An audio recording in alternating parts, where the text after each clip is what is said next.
56 News, Aceh Timur. Sumur minyak yang terletak di kawasan Gampong Mata Iye, Kecamatan Rantu Peureulak, Kabupaten Aceh Timur dikabarkan terbakar. Potongan video terbakarnya sumur minyak tersebut beredar luas di sosial media, baik itu Facebook, WhatsApp dan lainnya.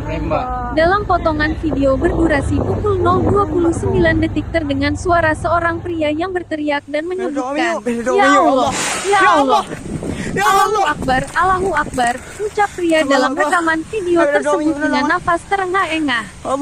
Selain itu, suara letusan dan dentuman keras juga terdengar dalam sejumlah potongan video yang beredar tersebut. Informasi yang dihimpun 56 News, sejauh ini diketahui sudah 6 orang dilaporkan meninggal dunia akibat peristiwa tersebut dan puluhan luka-luka. Namun, hingga berita ini ditayangkan, 56 News belum mendapatkan keterangan resmi dari instansi atau pihak terkait perihal kebenaran tersebut.